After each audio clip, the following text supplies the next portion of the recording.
Today we're talking about Chapter 1, Section 3, the average rate of change. We are going to begin approaching the differentiation that Calculus 1 is known for with this section. All right, so starting from right here, a rate or rate of change is a ratio of two quantities. For example, if you drive 110 miles over a 2-hour period, we know we can simply do 110 divided by 2, so we average 55 miles per hour. Right? That is your average rate of change. Let's see. Suppose that at one instant during your drive, you glance at your speedometer and see that at the moment you're traveling at 65 miles per hour. This is called the instantaneous rate of change. Basically, what is the rate of change at that moment, at that particular time, at that particular point, right? We know our average is 55, but we have an instantaneous rate of 65, right? Because I mean, if we're averaging 55, then we're going to be going 65 some, 45 some, stuff like that. Calculus deals with instantaneous change, but before we do that, let's jump into some quick little average rate of change problems.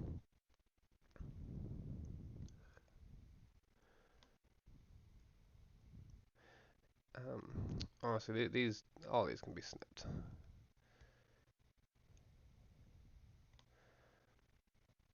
All right, so starting from the top here, we have the average rate of change problems. So this reads, state the average rate of change for each situation. Be sure to include units. Right.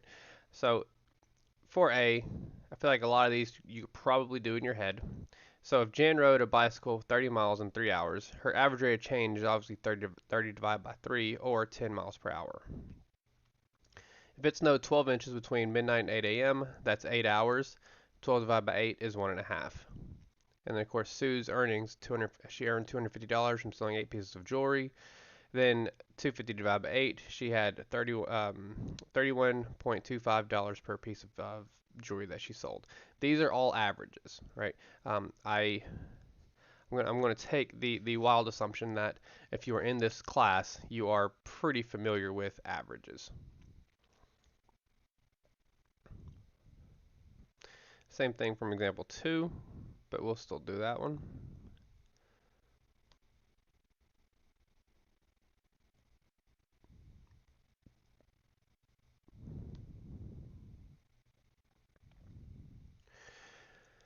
Alrighty. So again, another average problem here, an average problem. Yeah, I guess it's an average problem. The graph below shows fourth quarter revenue for Groupon from 2012 to 2017, rounded to the nearest $1 million. That is insane. Almost $1 billion there in 2015. How much did revenue increase between the fourth quarter of 2014, so the fourth quarter here, and the fourth quarter of 2015? It's just asking for how much it increased. Okay, so that's pretty easy, I think, right? So from 18 to 900 is 17, and then from 17 to 9, I'm sorry, from 917 to 900 is also 17. So it appears that the revenue increased 34 million. Um, 34 million. That's two M's. Let's do one M. How about that? I've seen million be put with two M's and one M. We'll just do one M for right now. So B, what was the average change in fourth quarter revenue between 2013 and 2016? So we're wanting to know the average change from from 2013 to oh wait, I guess we don't include 2013. Um, so 14, 15, and 16. Okay, so we're wanting to know what the average is between the average change in fourth quarter revenue. So in order to figure out the average change in fourth quarter revenue, then what we're going to have to do is add up 883, 917, and 905, and then divide it by 3. And again, I'm just in the camp that I'm pretty sure you guys know how to do this, but these first two examples are just an idea, just giving you an idea of what we're about to do, but in the calculus portion of it. So I'm just not gonna bust on my calculator for that, especially if we have, we'll put the solutions there. How about that?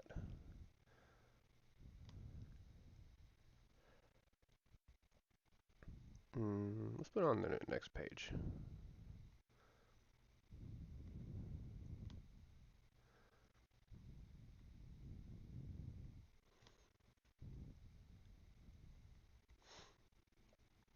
All right, now we get to some good stuff.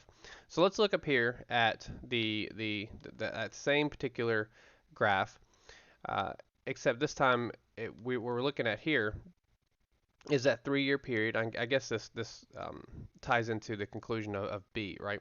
So it increased 137 million from 2013 to it does include B. Uh, from 2013 to 2016, 137 million dollars. All right, it averaged 45 million because we took the growth and divided it by the years, right? Well, what about an instantaneous growth? What about, these are all fourth quarter. What about February, right? What about February 14th? Okay, what about February 14th at noon, right? That is what we talked about earlier with instantaneous rate of change in terms of, sometimes you go 65 miles per hour, sometimes you go 45, but you average 55. That would be instantaneous rate of change, right? But to get to that point, we need to first talk about the average rate of change. So this is going to get its own page along with this nice pretty graph.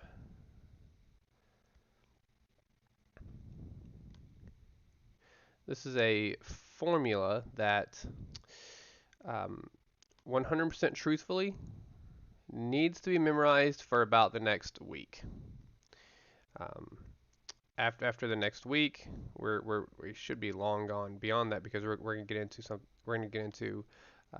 something a little bit different. So if you do, I don't know. I say this because I feel like whenever I was in math, even right now, um, I, uh, I only have so much memory space that I'm willing to dedicate to whatever I'm doing. That's why I say that about this particular definition because depending on how much memory space you have, dedicate this definition to memory for at least the next week. Alrighty, so starting from top here, the definition. So the definition for the average rate of change of y or f of x, remember that f of x and y, they're interchangeable, right? The function at x, the output is y. So the average rate of change of f of x with respect to x as x changes from x1, okay, some x1 value, right? So again, looking at this graph over here, we have the horizontal line being the x-axis and the vertical line being the y-axis, right?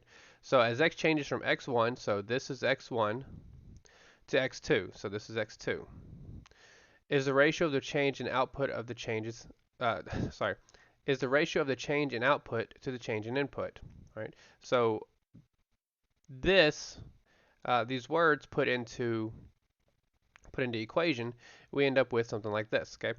So we're gonna let's not necessarily look at the y2 minus y1, although I guess we could. Yeah, but both are good.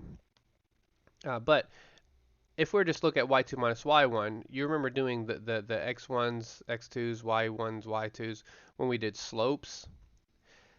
It's kind of the same thing we're doing. And as a matter of fact, that is what we're doing. It's just we're doing it not at two far away points. We're going to be doing it at a very very super duper infinitesimal difference slope when we get into the differentiation. So that's what this is saying, pretty much, right? We know this as the slope. And then of course we can also denote that as the function at x2 minus the function at x1. So what that means is right here, this is x1, right here on the horizontal line. This point right here is the function at x1, okay, or again, y1. This is x2. Up here is the function at x2, or we can denote that as y2. So graphically, this ratio is both the average rate of change and the slope of the line, right? We talked about that as the slope. The line passing through P and Q, denoted by PQ with a line going to infinity both ways, is called a secant line. The slope of the secant line is interpreted as the average rate of change over the interval. Okay, so when we talk about secant line, let's yeah, we'll leave it alone for right now actually, because sometimes I feel like I over-explain things and it just gets way too confusing. But uh, we're going to be talking about something called the secant line, which is our line that we're denoting here with our average rate of change.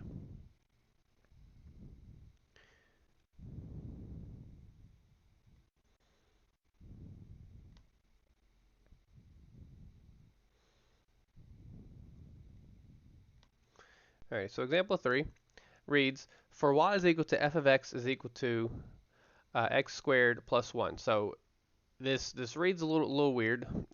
I don't know why we have to put in both of these, but you can just think of this simply as, you can just simply think of this as y is equal to x squared plus 1, or you can think of it as f of x is equal to x squared plus 1. I mean, I can understand, but the situation where the publisher would want to use both. I guess mainly to drive the point home that they are indeed the same thing. All right. So we have our function. We want to find the average rate of change as x changes from 1 to 3. So if you recall on the previous page, our definition here was not definition. Definition was the function of some uh, f f2 minus the function at x sub 1 is this over x sub 2 minus y, not y, over x sub 1. Okay. Again, this is just the slope formula. So let's start with a. We need to find as x changes from 1 to 3. Okay, so what we're going to do, let's go back and look at the previous page. Looking right here, right, we see that x sub 2 is the larger number, right? Because I mean, these are arbitrary numbers. X sub 1 and x sub 2, they're arbitrary numbers. This could be a 1, this could be a 2, or this could be a 7, this could be an 8, right? They're arbitrary numbers, but we see that x2 is the one with absolute value, right? The furthest from the origin, furthest from 0. So that's how we're going to operate doing this particular problem. So we're going to say the function at x at x2, right? So my function is x squared plus 1. So what I'm going to do is I'm going to say, we can do this in our head, right? So let's just go up here. Let's plug in a 3 into this equation, right? So what is 3 squared? Well, that's 9. 9 plus 1, that's 10. So that's f of x2. All right, so minus. All right, what is 1 squared? Well, 1 squared is 1. 1 plus 1 is 2. So we're going to have 10 minus 2 all over. We're going to be having all over the change in x, right? And the x's are given to us. The x's are 1 to 3. So we're going to put the larger x here. 3 minus 1. And then 10 minus 2 is 8. 3 minus 1 is 2. So my average rate of change is 8 over 2, or in other words, 4. Okay. So my slope here, my average rate of change, and this is, let's bring up Desmos.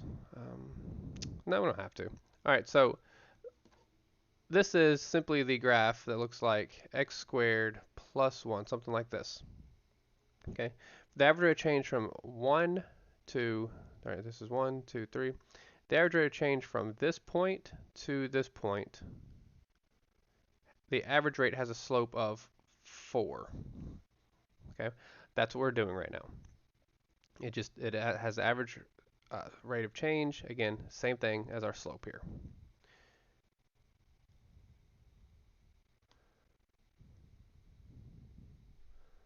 And then B is done obviously the same way. I don't think there's anything tricky about this particular problem. Let's put some boundaries here. There we go. So same thing. We're going to plug this 2 into this x squared. Well, 2 squared is 4. 4 plus 1 is 5. So we've got 5. We plug in the 1. Same thing. 1 squared is 1. 1 plus 1 is 2, so 5 minus 2, all over 2 minus 1. So that average rate of change is going to be 3, right? Or the slope is going to be 3. So far, these first 3 examples, they're pretty easy computation, right? This isn't what we thought at all when we got into applied calculus. I feel like this That's good. So for a linear function, the average rate of change, the slope between any two points, x1 and x2, is constant. So that makes sense. So for a linear function, we know a linear function is just a line. So that makes sense. All right, we're getting to the good stuff. So let's look at, we're going to develop notation for the average rate of change that does not require subscripts. So as that does not require the x sub 2, y sub 2, so on and so forth. Instead of x sub 1, we're just going to simply write x. And in place of x sub 2, we're going to write x plus h. Uh-oh. But that makes sense, okay? Because if we're looking at this on the previous graph that looked like this, if you recall, let's just go ahead and bring it up. You see, we have x sub 1, x sub 2. Well, how do we get to x sub 2? Well, it would simply be, x sub 1 plus some number, right? That makes sense. It would just be x sub 1 plus some number in order to get to this. So again, if this was a 7 and this was an 8, you'd say x plus 1. So we just basically added one value to it. And that's exactly what this is talking about, or what we're getting at here, is instead of saying x sub 1, we're just going to call it x. And then we're going to add some constant, some h, to get to x sub 2. So now we're denoting x sub 1 to be x, and x sub 2 to be x plus h. Okay, and then from here we can, let me scroll down a second. From here we can think of h as a usually small horizontal distance, and again in the example I gave you it was 1, right? But we're in calculus, we're doing things even smaller than that. We're going to the numbers that are smaller than a trillionth, right? Smaller than that. So think of h as a usually small horizontal distance between x sub 1 and x sub 2. And of course, as something I said earlier, then the average rate of change, also called the difference quotient, is given by, so we're changing y sub 2 minus y sub 1 to simply just be the, again, we know as the function x2 minus function x1, but we're changing that notation. So we're changing x sub 2 to be x plus h, and we're changing x sub 1 to just simply be x. Same thing down here in the bottom. And we end up with this particular definition, okay?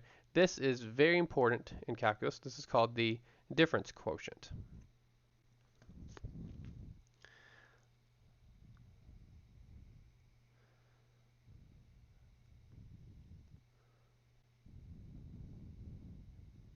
So the average rate of change of our function with respect to x is called the difference quotient. It is given by, as we will see here, the function of x plus h minus the original function all over h. The difference quotient is equal to the slope of the secant line passing through our points. Okay, so this reads, although the values of h is never 0, it can be close to 0 or negative, as the following example shows. So we'll see the examples here in a moment. We're going to actually skip example 4 though, because example 5 kind of wipes off what example 4 is showing here.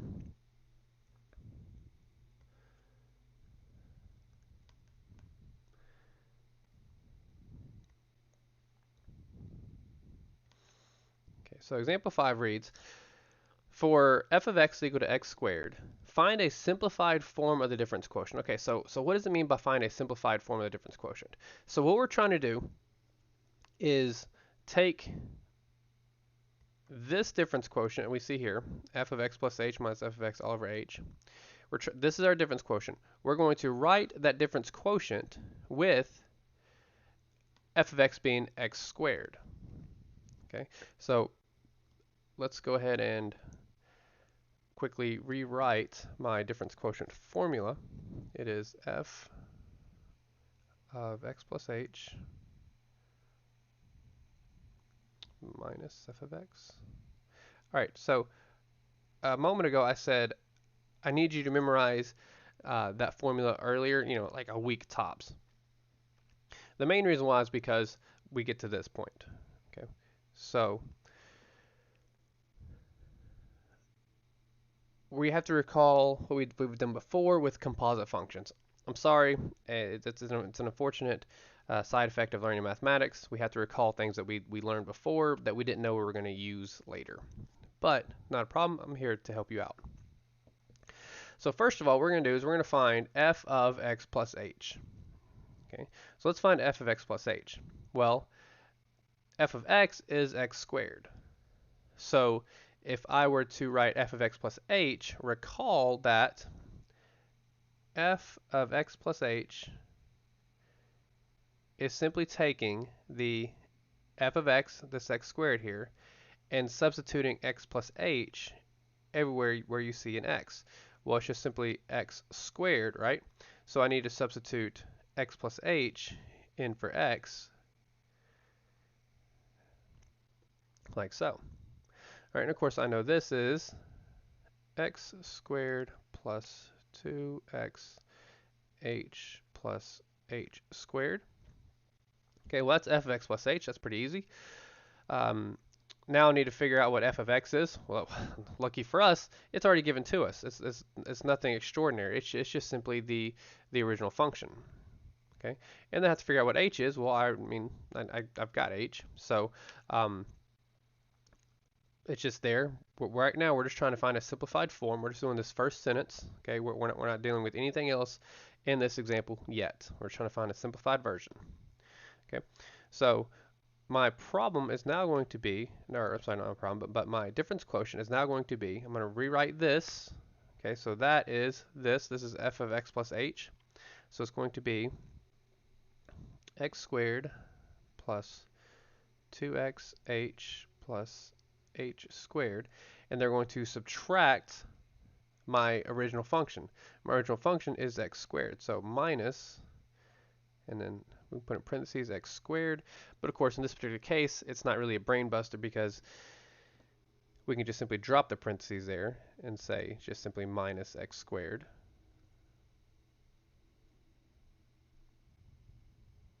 And then all divided by h. Okay. Well, looking at my numerator here, we see that we have x squared plus 2xh plus h squared minus x squared. Okay, so it should be pretty obvious that I can get rid of my x squared, right? X squared minus x squared, well, that's just 0. So my difference quotient is going to be 2xh plus h squared all over h. Okay, we're not done yet though, so let's go ahead and snip this and put it on the next page. I say we're not done because if you can see, I have an h in my numerator that I can factor out. So I've got an h, and then I've got 2x plus h all over h. I know my h's can cancel here. So I end up with a 2x plus h. Okay, so this is my simplified version. So I've officially done the first part of example 5. So let's see if we can't. Let's try to snip the example again. Okay, so we did the first part. Now the next part of the problem reads, then evaluate the difference quotient for x equals to 5 and h is equal to 0.1, and for x equal to 5 and h is equal to negative 0.01. Okay, so let's go ahead and do the first one. So when x is equal to 5 and h is equal to 0.1, all we gotta do is plug those values into our equation here. So we're gonna have 2 times 5 plus h, which is 0.1. Well, 2 times 5 is 10, plus 0.1 is equal to 10.1. Let's fix this. Sometimes I put little flags on my ones, and sometimes I don't. All right, so that's the first one. And the second one, we need to, this means the same thing, right? So x is going to be equal to 5 again, except this time h is going to be equal to a negative 0.01. So 2 times 5, again, that's 10. And then this is going to be a minus 0.01. So we're going to have a 9.99. Okay. So the reason why I got around and I skipped example 4 is because, let's see, this line right here, it says compare the results from the examples 4a and 4c to example 5. In general, computations are easier when simplified forms of difference quotients is found. So realistically, the exercise in example 4 is just redundant.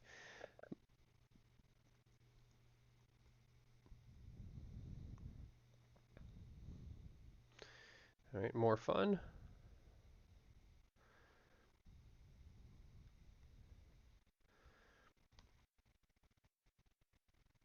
All right, so again, this reads, for f of x equal to x cubed, okay, so we have x cubed now, we need to find a simplified form of difference quotient. So we just have to do the first part that we did on example 5. So again, let's go ahead and write my formula here. You don't have to do this every time. I'm just putting it up here for you to follow along in the lecture. If you have the formula down, then good for you. Okay, so similar to how we started last time, let's do f of x plus h. Okay, f of x plus h, well, f of x is x cubed. So therefore, in order to find f of x plus h, what I'm going to do is I'm going to substitute x plus h everywhere where I see an x. So it's going to be x plus h quantity cubed. Okay. Well, x plus h quantity cubed, you can if you want to do x plus h, x plus h, x plus h. You can do that if you want to, and you could probably do that, if it was to the fourth power, x plus h. Okay, but the thing is, it gets very tedious very fast. So what I would suggest is, okay, that doesn't show up like I wanted it to. Change it white. Okay, so we'll just have to write it out. Instead, what we're going to do is we're going to use the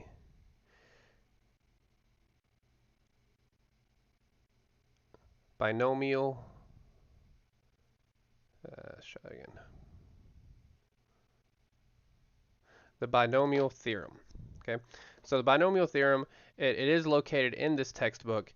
I forgot what it says. I'll check it out here in a moment. But there's also I have a lecture on it in pre-cal. It's actually the last lecture in pre-calculus. The binomial theorem. I know that x plus h quantity cubed turns into x cubed, and I know there's an h cubed way down here. Okay, and I know that there's a lot of stuff in between. The binomial theorem, what that does is help clean it up for us, so we know what's in the middle. Okay, it's pretty easy. It's pretty quick. I believe it's 3 plus 3x squared h plus 3x h squared plus h cubed. Okay, so this is the result of the binomial theorem, and that is f of x plus h. And then we're going to subtract f of x. Well, again, that's the easy part, right? Subtracting f of x. So we're going to take, well, we just do it on our, well, no, we'll go and write it out. I was going to say we're going to do it in our head. So f of x plus h, we're going to rewrite right here as x cubed plus 3x squared h plus 3x h plus h cubed. That's f of x plus h minus f of x. All right, well, so minus f of x. F of x is x cubed, so minus x cubed all over h. Okay, well, pretty obvious here. We can cancel the x cubes just like we did previously, right? So we're left with 3x squared. Kind of out of room. So let's go ahead and continue on the next page, but I'm gonna have to rewrite it. 3x squared h, 3xh, h cubed.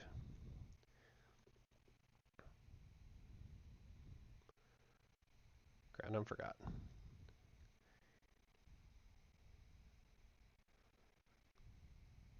Is that supposed to be a squared? Yeah, it's supposed to be a squared. I missed a square there, sorry.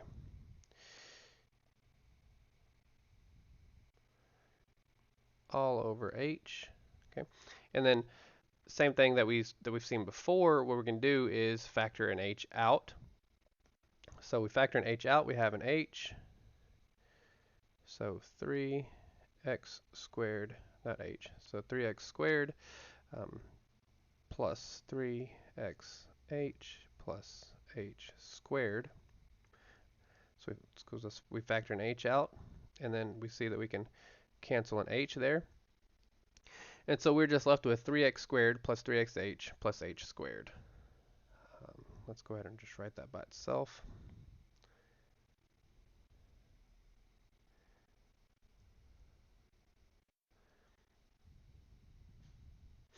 Right. So that is, we were just asked to find the simplified form. There we go. We're just asked to find the simplified form of the difference quotient for this particular function, and that's what we did.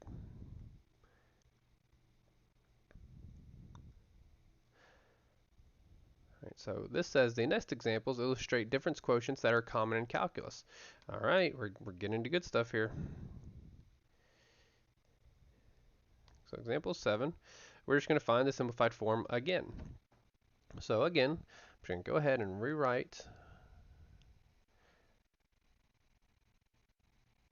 my difference quotient. Okay. All right, so let's find f of x plus h. Well, this isn't too hard, right? We just sub in x plus h everywhere where we see an x. So f of x plus h is just going to be 1 over x plus h. That's pretty easy. All right, and if we did f of x plus h minus f of x, okay, now we're getting into something a little more tedious, right? So now we're going to just write f of x plus h minus f of x. So that is 1 minus x plus h minus 1 over x. Okay, so we're going to get a common denominator here in order to combine these two fractions, right? So what goes into both x plus h and into x?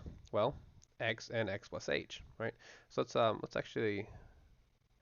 let's separate this just a tad so I can really make the computations pop. Okay, I said I need to multiply this particular fraction by x over x because I need to get that common denominator there. And let me finish writing this, and then I'll explain again, maybe a little better.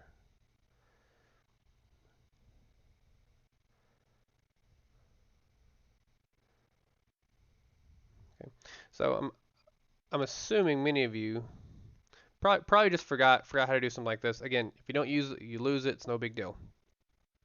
But in order to add these two fractions right here in white, they must have, or well, subtract, I guess. So in order to subtract the two fractions in white together, they must have a common denominator.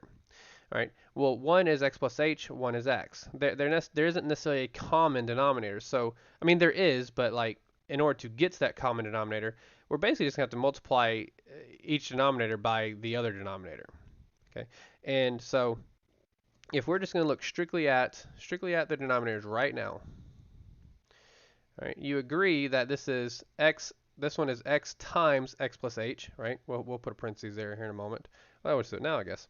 And then over here is x times x plus h, right? So we agree that they are the exact same now. So that's good. So we'll be able to subtract the denominators, okay? Well, what about these numerators though? Why did I have to do that to the numerators, right? There's nothing wrong with the numerators. Why am I multiplying this one by 1 and this one by x plus h? Well, the reason why is because I can't just multiply the denominator by x, okay? If I do that, I change the value of the fraction. Same thing over here. I can't just multiply the denominator by x plus h. If I do that, I change the value of the fraction. So what I have to do is I have to multiply by a convenient or a clever 1, right? You have to multiply by 1 so you don't change the value of the fraction. Well, x over x is indeed 1, so that's good. I'm not changing the value of anything. and x plus h over x plus h is also 1, and I'm not changing the value of anything. So that's why we did that the way we did. And we're going to pick this up on the next page.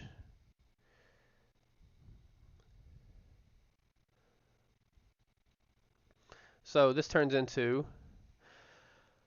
x over,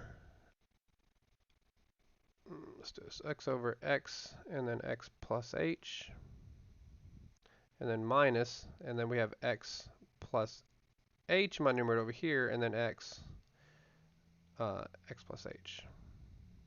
Okay. Now, if you recall, real quickly, we're just right now we're just dealing with the numerator. Obviously, the denominator is not going to be hard. I'm just going to put an h, right? But I'm just dealing with the numerator right now. So if I combine these two fractions, we end up with x minus x plus h all over x plus h. So let's look at some other notation that you might slip up on here. So this is x minus x plus h. Okay, and notice how I put it in parentheses. I also put something in parentheses earlier, but when it was just one term, and I said, it's not really needed, so I erased it, right?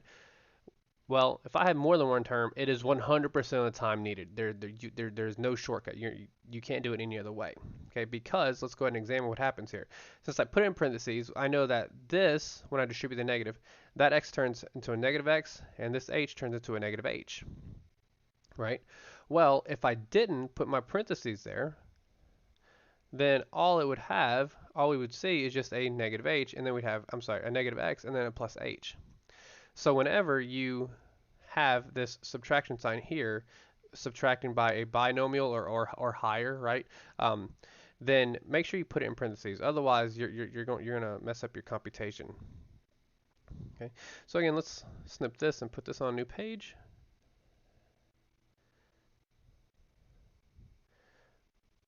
Right. So now we can drop the parentheses in my numerator. So it's going to be x and then minus x minus h all over, and let's just keep the denominator. We don't need to do anything crazy about the denominator right now. It's already in factored form.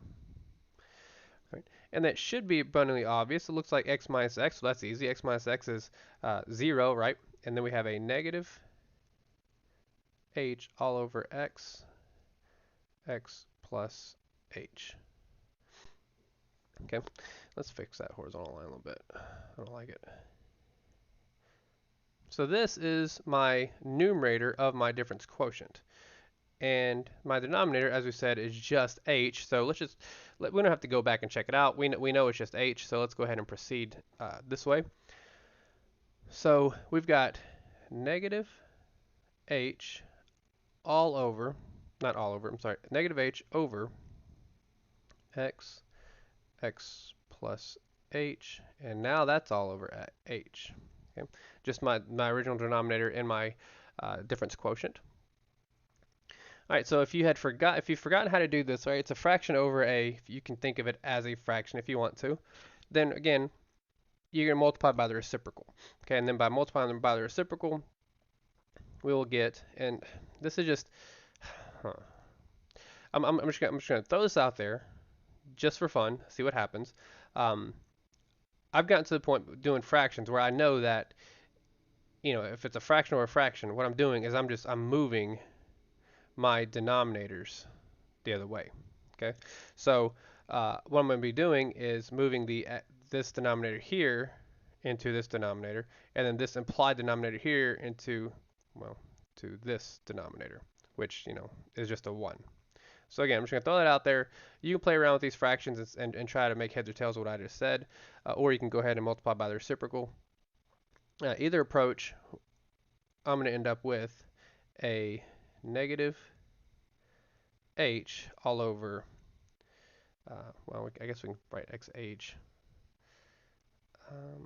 Yeah, okay, h, yes, to xh actually. xh times x plus h. Okay, and then we see we can cancel this h with this h, so we end up with In the numerator, we end up with a negative 1. And in my denominator, I end up with that x and then x plus h. Okay? And that is the simplified version of, I think I did a couple of pages on this one. One moment, the zoom things, there we go. Oh, no, that's not too bad. Yeah, so that is a simplified form of the difference quotient of 1 over x. And I think we've got one more.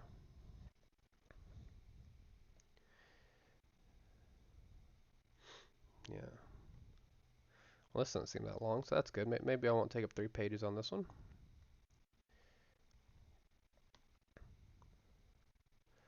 So again, we're just going to rewrite the difference quotient.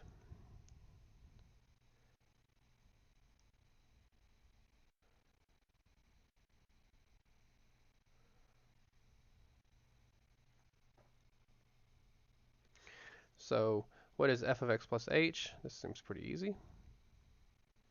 We're just going to substitute x plus h everywhere where I see an x in my function. So it's just going to be x plus h like that. So what is f of x plus h minus, yeah, this is super easy.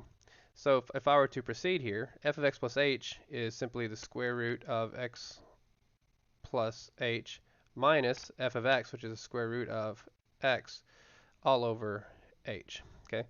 Now we are going to stop there. The textbook does not. The textbook goes about, uh, in a way, rationalizing the numerator. Okay, but we know that we don't or here we go, this is the numerator. But it goes about rationalizing the numerator.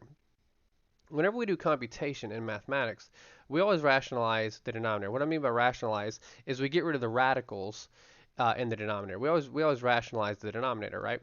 Certainly, or you might remember that. But in this particular textbook, for some reason, we're putting radicals in the denominator, and that's just not cool. Nobody likes radicals in the denominator.